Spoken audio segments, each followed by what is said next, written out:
Hello and welcome to the Halo Forge Epidemic. This is Oakley High Def and I'm here to bring you a new Forge tutorial, and this one is going to be on Forerunner walls. So let's go ahead and get started. So I've assembled a bunch of walls for you over here in Hemorrhage, and I've done a bunch of varieties. Most of them are bigger, larger walls, and then the rest are sort of located over here where I try and show you guys a couple techniques on how to make your own walls. And how to come up with a Forerunner theme. Obviously there's a lot you can do with Forerunner stuff, and here in this case I'm just dealing with walls. So we'll start off here, which is basically the first one that I worked on. And so what I did was 2 wall coliseums on either side, and then in the middle I wanted to make a gate. So the way I did that was I actually put 2 coliseum windows like here, just sticking straight up, and then sunk them down just like that, so you get the glass peeking out the side just like this, which looks cool. You can see through. And then I put the, this is in the platform section, I put walkway larges on either side to kind of buffet it. And I feel these are very nice for Forerunner architecture, especially when put into the ground like this with this little strut here. It looks very nice. Then what I did was I put a grid through it. And the reason I did that is because it gives a nice glow over the top. So it kind of makes it look like this whole fence is electrified, or it's powered, or it's glowing, or something like here. And you got a sort of defense grid setup. So maybe this could be used in any sort of map. Maybe an invasion, this whole area would gate out when you take out the generators or something like that. So that's one thing to keep in mind. Over here's a couple more walls. So basically when you're doing Forerunner walls, is if you're going to try and keep it simple, just put wall coliseums and then try and decorate it up a bit. So in this case I put brace tunnels sticking up and down on either side.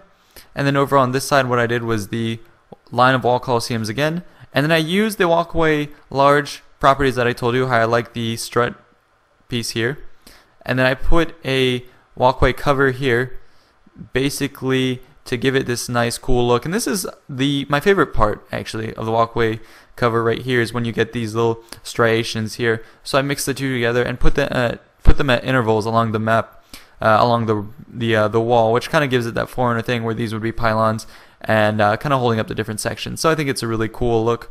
And that's kind of what you want to do in Forerunner, is break up the gray palette and throw in a lot of architecture.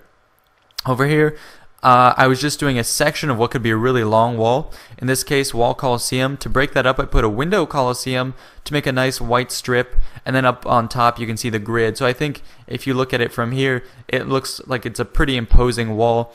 It looks new, it looks cool.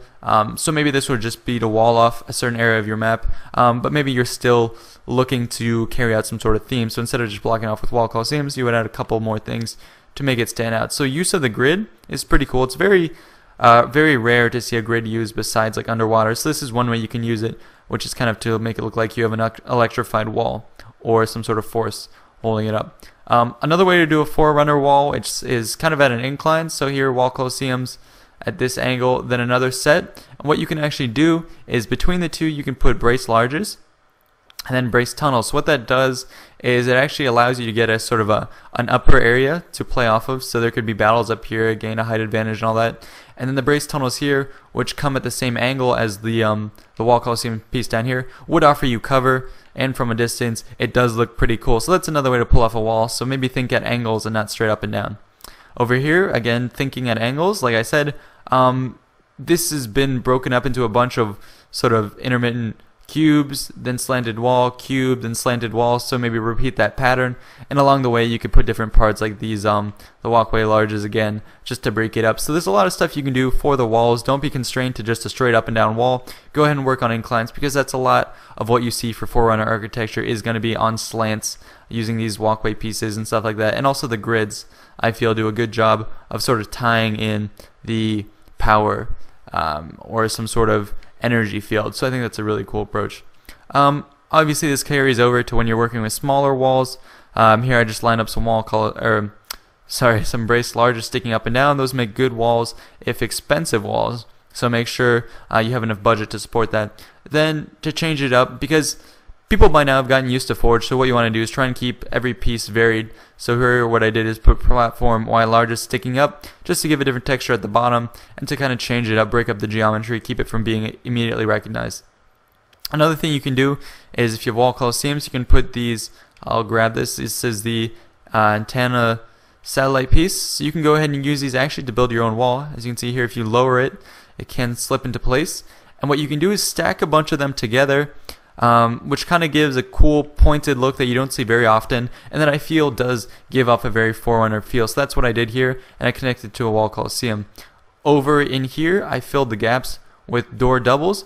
What you could maybe do is keep a wall like this, where essentially every time an additional satellite piece comes out, it gets lower and lower.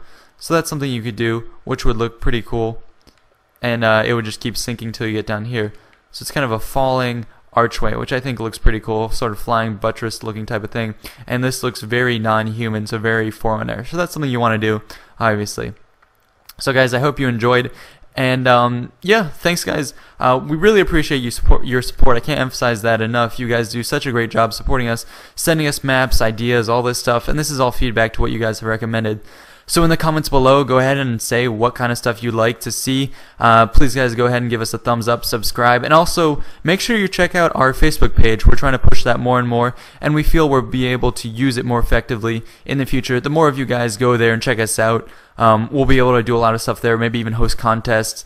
What I'm thinking of doing is a lot of stuff like maybe map submissions, and we'll be able to put photo galleries of sort of maybe submissions of the week and stuff like that. That way we can get a lot more feedback. And so if you guys want to sort of come along with us as we grow, go ahead and give us feedback. Give us feedback in the comments. Go ahead and give us feedback in Facebook. Tell your friends about us, because the more we grow, the more we'll be able to, you know, have incentive to grow and give you guys more, because that's what we're going to do as we grow, is just give back more and more to the community. So yeah guys, thanks so much again for your support. I hope you enjoyed. This has been Oakley High Def with the Halo Forge Epidemic, and I'm signing out. Thank you.